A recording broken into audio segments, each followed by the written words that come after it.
예, 오늘 두 번째 역은 호재와 악재. 참 특징적인 역이네요. 기업공시연구소 변영인 대표님 오셨습니다. 어서 오십시오. 네, 반갑습니다. 안녕하세요. 드라마 같은 데서 이런 얘기 들어봤어요, 윤아 씨? 어떤 거요? 내가 너한테 얘기 두 가지가 있는데 좋은 얘기와 나쁜 얘기가 있어. 뭐부터 해줄까? 들을래? 그럼 뭐라 그러죠?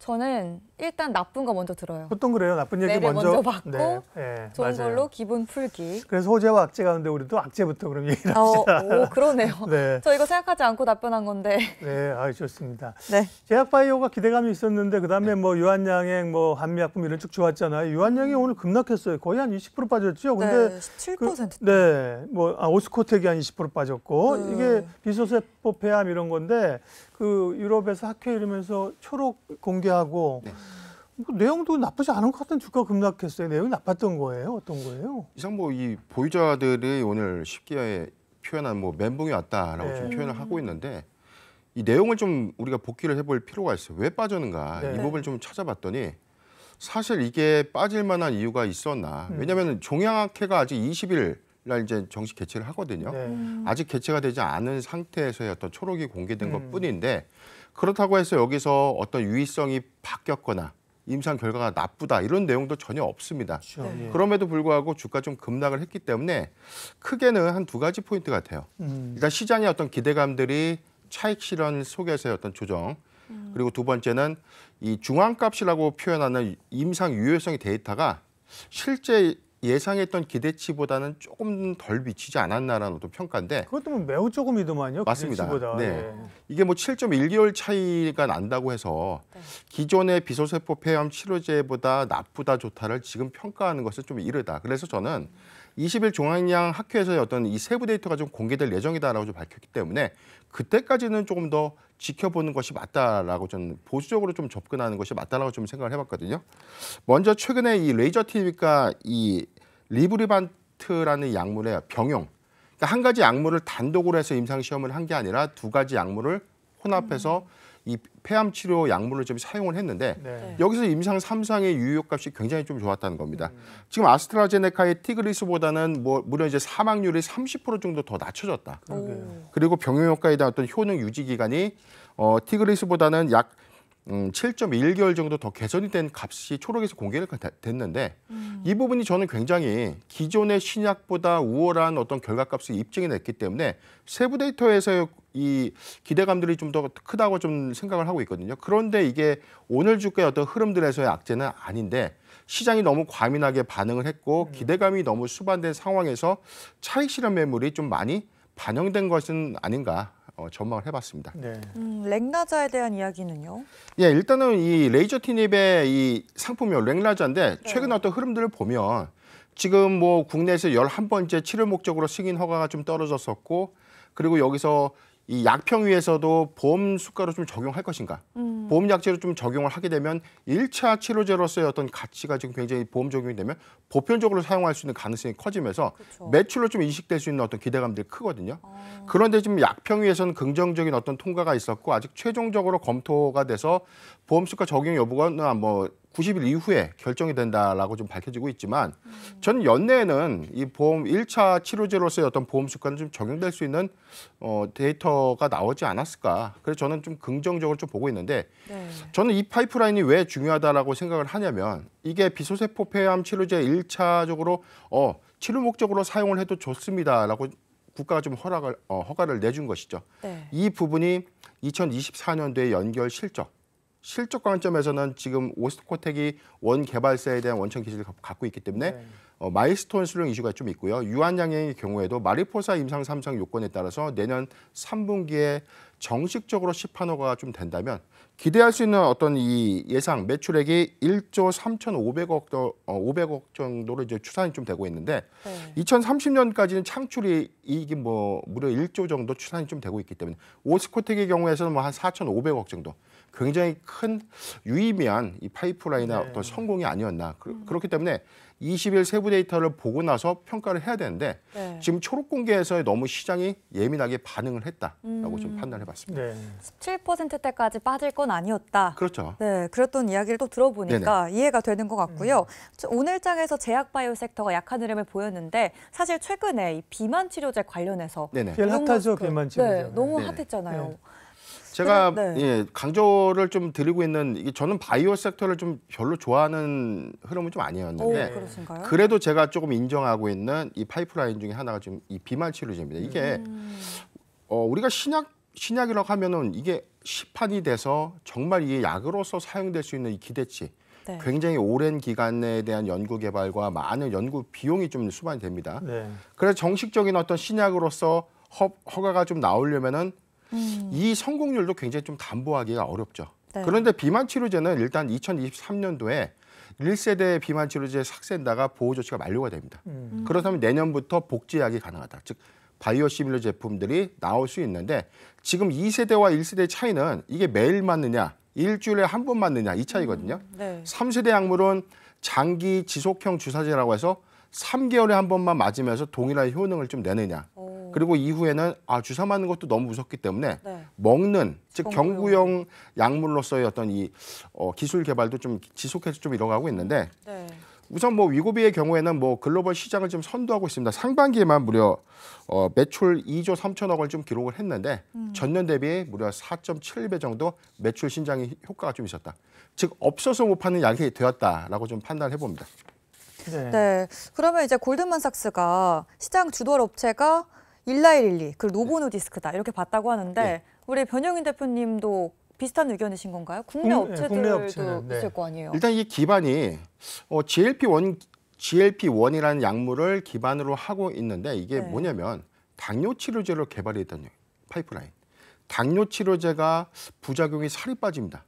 그래서 이게 당뇨 치료제로 개발이 됐다가 이건 비만 치료제로서 사용해도 좋다라고 해서 최종 승인이 되면서 출시된 게 삭센다라는 약물이었는데 네. 지금 GLP-1 계열의 어떤 이 메커니즘은 인슐린에 대한 이 분비를 좀 조절시키면서 식욕을 억제시키는 메커니즘입니다. 그래서 이 GLP-1 계열의 이 비만 치료제가 지금 유통이 좀 되고 있고 우리나라 역시 지금 현재는 한미약품이 굉장히 좀 빠른 시장 임상을 좀 진행을 하고 있습니다. 물론 한미약품도 당뇨 치료제에서 우리 국내에서는 굉장히 기술 좀 독보적인 어떤 기술을 좀 보유하고 있는 회사이기 때문에 네. 기대치에서는 지금 지난 7월에 임상 3상에 대한 시험 신청을 좀 진행을 했고 빠르면 2025년도에 한국형 비만 치료제를 출시할 수 있다라는 기대치가 좀 나오고 있습니다.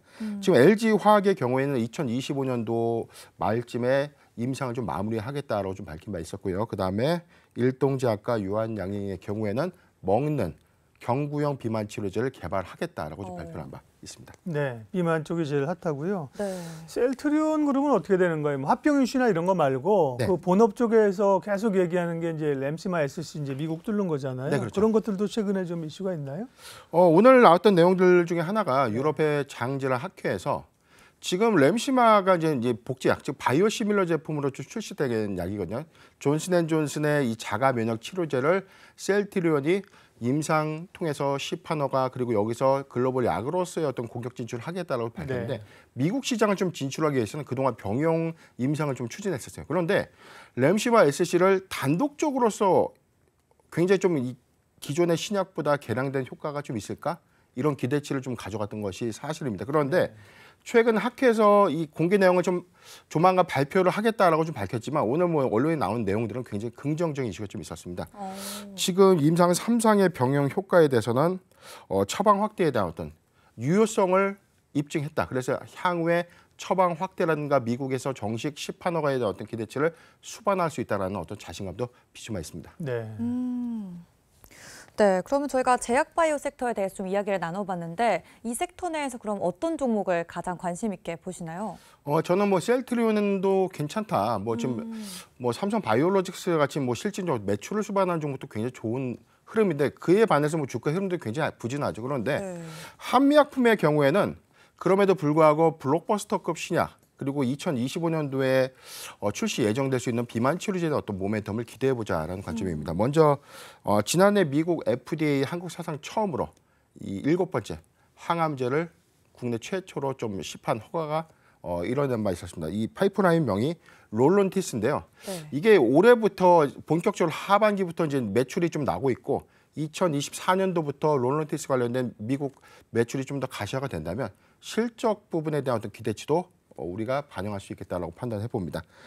비만 치료제의 파이프라인명 11206C인데 이 부분이 지금 현재 임상 3상에 대한 시험 계획을 승인했기 때문에 일단 승인 계획이 한국식약처에서 정식 허가가 좀 떨어진다면 신청 허가가 좀 떨어진다면 저는 내년 봄에는 본격적인 비만 치료제, 한국형 비만 치료제 임상이 가시화가 될 수 있다. 거기서 유의적인 어떤 결론을 도출해 낸다면 네. 2025년도에 어떤 시판도 다소 무리수는 아니지 않나.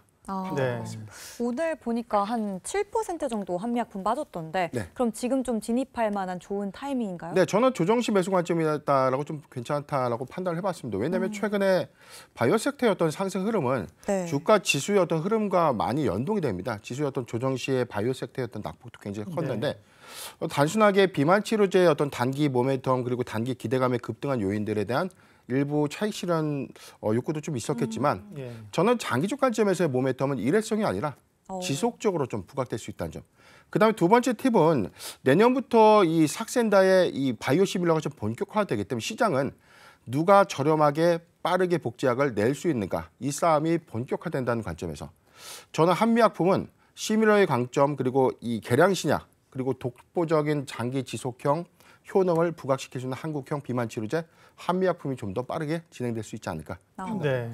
호재와 악재 가운데 일단은 그 유한양행 쪽이 오스코텍이 급락해서요. 악재 쪽으로 바이오 얘기를 했는데 네. 변영인 대표님은 뭐 정작 바이오 쪽은 뭐 그렇게 심도 있게 뭐 보신다는 건 아니다 그러셨는데 저희가 들어온 바이오 가운데는 가장 뎁스 있게 그러니까요. 가장 자세하게 설명을 들었습니다. 네. 그럼 본인이 잘하시는 거 하면 얼마나 잘하시겠다는 거야. 기대를 하고요. 다음은 이제 호재 쪽에서 오늘 자동차나 부품주 흐름이 좋았습니다. 네. 네. 물론 뭐 실적은 좋았었지만 약했는데 오늘 오르는 거는 뭐 어떤 이유가 좀 있었나요? 일단 지금 3분기 실적에 대한 어떤 기대감들도 수반했는데 네. 네. 그 이전에 자동차 관련 종목들의 이 부진 이 부분들은 파업 리스크도 있었고요. 뭐 미국발 파업 리스크 그다음에 오늘의 경우에는 뭐 토요타 공장의 일부 가동이 중단될 수 있다. 네. 이런 어떤 반사 수혜 기대감들 좀 모아졌는데 네. 일단 뭐 기아 노사의 이 고용 세습 부분이 잠정 합의를 좀 도출했다라고 밝혀지면서 단기 불확실성을 좀 해소했다라고 판단을 해봤습니다. 물론 20일 찬반 투표를 통해서 최종 확정이 좀 되겠지만 여기서 뭐 변동성은 없다는 관점에서 시장은 좀 기대하고 있다라고 평가해보고 싶습니다. 토요타의 경우에는 전체 뭐 3개 라인의 공장 가동이 좀 중단된다. 지금 네. 협력사에서 이 폭발 사고가 좀 있었다라고 그렇죠. 하는데 협력 부품사 토요타 자체가 네네. 이제 사고가 있었던 건 아니고요. 네. 그래서 이에 따른 뭐 양산 부품의 어떤 수급 차질 이슈가 국내 부품사들의 어떤 반사 수혜로 좀 있을까? 그런데 이게 직접 수혜 관점은 아닌데 이 완성차 시장이 3분기에 굉장히 좀 이 판매량 관점에서 좀 약간 둔화된 흐름 좀 있었거든요. 그렇기 때문에 지금 북미 시장에서의 토요타와의 경쟁이 좀 심화된 과정에서는 올해 4분기 그리고 내년 상반기에 조금 더 우위를 점할 수 있지 않을까라는 어떤 기대감들도 반영됐다라고 판단해봤습니다. 그럼 기아와 현대차가 오늘 1%대 상승세 네. 보여줬는데 이제부터 상승 흐름을 이어간다고 보시나요? 반등의 시작인가요, 이제? 예, 저는 자동차 부품주도 좀 최근에 뭐 EV양 감산 이슈가 좀 있었기 때문에 네. 조정폭도 굉장히 좀 컸는데 자동차주 뭐 현대차, 기아의 경우에는 실적 대비 이번에 뭐 3분기 시장 컨센서스도 뭐 상회할 것이다. 그리고 사상 최대 실적도 뭐 전망된다라는 어떤 추정치 나오고 있는데 네. 물론 24일 이후 그러니까 4주차에 자동차주의 실적 발표가 아직은 확정된 것은 아니지만 네. 일단 뭐 시장의 어떤 평가들은 시장 컨센서스를 좀 상회할 수 있다는 전망치.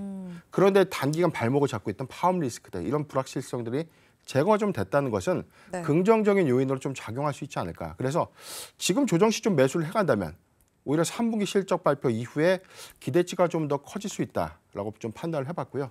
두 번째는 지금 자동차주에 대한 저평가 논란 부분이 좀 있죠. 매출액에 대한 부분, 영업이익의 성장성 대비해서는 지금 주가가 그렇게 크게 오른 부분은 좀 없었다. 그렇기 때문에 지금 주도 테마가 좀 부재한 상황 속에서는 완성차 업계 내지는 자동차 부품주에 대한 이 수급도 우리가 좀 달리 봐야 되지 않나 판단해봤습니다. 지금은 자동차가 이렇게 존재감 없지만 네, 한때는 자동차도 전차군단이라고 주도 테마로서 맞습니다. 쭉쭉 뻗었던 적이 있어요. 그다음에 이제 실적 피크아웃 얘기는 지난주인가요? 우리 이재일 팀장 오셨을 때 그죠? 3분기 자체가 원래 네. 3분기 자체가 레벨 자체가 좀 낮다고 그랬죠. 그러니까 네. 전분기랑 QOQ로 비교하지 말고 맞습니다. YOY로 비교하면 실적 네. 좋다. 네. 4분기에 기대한다고 말씀을 하셨었어요. 그러면 자동차 관련해서는 지금 말씀하신 거 보면 변 대표님 대표님은 완성차보다는 부품주 쪽입니까? 선호주, 관심주 말씀해 주세요. 두 가지에 대한 어떤 차이점 좀 있는데 저는 대형주 관점에서는 현대기아차 뭐가 더 좋다라고 좀 판단해봤고 네. 부품주를 좀 말씀드리고 싶은 부분은 여기서는 좀 옥석가리가 좀 필요하다. 네. 왜냐면은 뭐 부품주라고 해서 다 실적이 좋았던 것은 아니거든요. 2분기 예상 실적보다 하회했던 종목들이 좀 있었고 이게 차이점이 좀 있다면 전장형 비중이 좀 많냐, 내연차 비중이 좀 많으냐 이 차이입니다.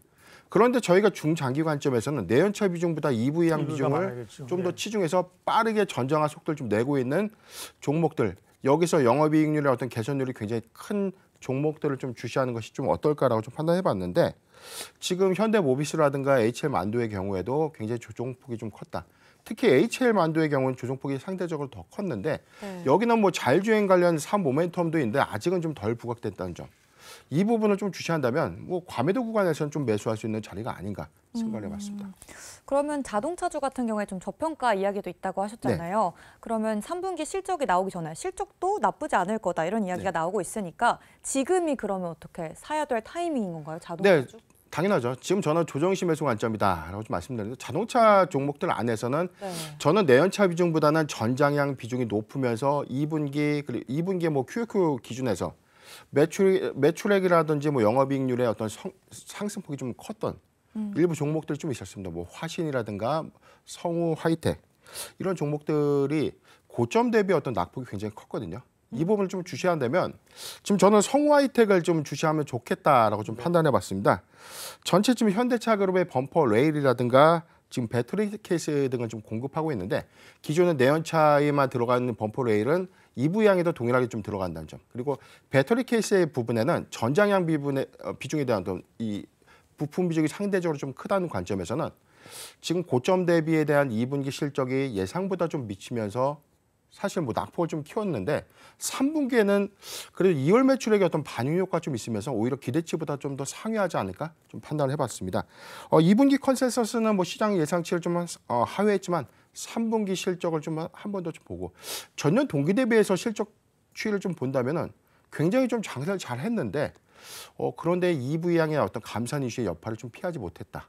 대장주로서의 어떤 이 자리를 좀 반납했는데 다시금 이 수급이 좀 몰리는 과정에서는 성우 하이텍 좀 관심 있게 좀 봐도 무방하다라고 판단해봤습니다. 오늘 윤아 씨가 성우 하이텍도 그렇고 한미약품도 그렇고 지금 사도 되냐고. 지금 너무 이렇게 몰아붙이시는 거 아니에요? 지금 사도 되냐? 제가 사고 싶어서는 절대 아니에요. 네, 그러니까 자동차 봤고요. 그러면 바이오랑 자동차 얘기했는데 바이오 자동차 말고 또 그럼 지금 약간 약세 구간에서 지금 네오 관심 가질 만한 것도 뭐가 있을까요? 글쎄요, 지금 시장에서 뭐 어떤 주식을 좀 사야 될까 굉장히 좀 고민이 많았어요. 저는 사실 이번 주 일정 매매 관점에서는 유럽 종양학회가 20일 날 있었기 때문에 관련돼서 뭐 물론 뭐 유한양이가 오스코텍을 제외하고도 뭐 신라젠이라든가 보로네이라든지 이런 종목들의 이 임상 결과값에 대한 공개 이런 기대감들이 좀 단기 모멘텀으로 좀 작용하지 않을까. 원래 그런 게 이제 그 맞습니다. 이벤트 전에 샀다가 사실은 뭐 좋든 나쁘든 다가오면 뉴스 모멘텀에 좀 차익 실현해줘야 되는 거잖아요. 네. 그런데 아직 결과값에 대한 긍정적인 데이터가 공개되지 않은 기업들이 많은데 일정 매매 관점에서는 종양학회 관련된 즉 암 파이프라인 관련 종목들은 시세가 좀 괜찮겠다라고 좀 생각을 해봤는데 오늘 유한양이가 오스코텍 이슈가 시장의 어떤 투자 심리를 좀 위축시켰다. 그렇기 때문에 일정 관점에서는 너무 단기적으로 조급하게 좀 접근하는 것보다는 실질적인 파이프라인 어떤 성공 여부 그리고 내년도에 어떤 기대치를 좀 봤을 때 이게 단순하게 앞으로 좋아질 신약이냐 이 부분보다는 이게 내년부터 얼마를 벌어들일 수 있지라는 실질적인 접근이 좀 필요하지 않을까 판단을 해봤습니다. 저는 지금 이 단기 테마성의 뭐 상승하는 뭐 전쟁 테마주 그다음에 뭐 최근에 뭐 부름 관련주들이 좀 말이 좀 안 되는 수급상에 의한 종목들이 좀 가고 있는데 그런 종목들보다는 옥석거리 관점에서는 지금 2차 전지 좀 잘 쉬어가고 있지 않습니까? 지금 바닥권 구간에서 반등하고 나서 저점을 저는 확인을 했다라고 좀 판단해 보는데 지금 양극 소재사들도 지금은 좀 저점 과정에서 매수 자리가 아닌가 생각을 해봤습니다. 네. 실적 관련해서는 그러면 좀 좋아지거나 눈여겨볼 섹터는 어디예요? 네. 지금 뭐 실적 시즌이니까. 그렇죠. 예. 기대치에서는 뭐 자동차 그리고 앞서 자동차 말한. 부품주 그리고 반도체, SK 하이닉스의 이 기대감들이 한 번 더 좀 남아 있다. 그렇기 때문에 반도체 장비주의 수급들은 한 번 더 기대해도 좋지 않을까 좀 전망을 해봤고요. 네. SK 하이닉스가 삼성전자보다는 HBM 관련 이슈가 좀 더 부각될 수 있다. 그래서 지금 장비주의 HBM 관련 소재주도 한 번 더 관심 가지면 좋지 않을까 판단해봤습니다. 네. 네. 그럼 좀 악재로 인해서 많이 빠진 그런 종목에 관심을 갖는 건 좀 위험할까요? 낙폭과대. 네. 네, 단순한 낙폭과대도 좀 종목 선별은 좀 필요한 것 같아요. 많이 빠졌다는 거, 이런 시장에서 더 많이 빠졌다는 것은 단기성 테마, 뭐 초전도체 관련 이슈들이나 뭐 전장 관련주, 그럼 최근에 뭐 정치 테마주도 있었고요. 그런 종목들의 어떤 낙폭과대 부분은 좀 피하는 게 좀 좋지 않을까. 추가로 좀 배제할 수 없고 오늘 이유 없는 하한가 종목들도 좀 세 종목 정도 좀 나왔었는데 그래요? 예. 지금 시장이 뭐 풍문에서는 횡령설도 좀 있었고 예. 자본시장 위반설도 있었고 이유 없는 하락은 좀 없다. 아. 그렇기 때문에 그런 종목들이 이 싸기 때문에 사자 이런 방법보다는 대형주에서 좀 많이 빠졌던 2차 전지 내지는 반도체 섹터에서는 좀 모아가도 좋지 않을까 네. 전망해 네. 봤습니다. 호재와 악재역에서 네, 또 투자 아이디어 변영인 대표님과 함께 찾아봤어요. 오늘 대표님 고맙습니다. 네, 감사합니다. 이로운 경제 채널 EBC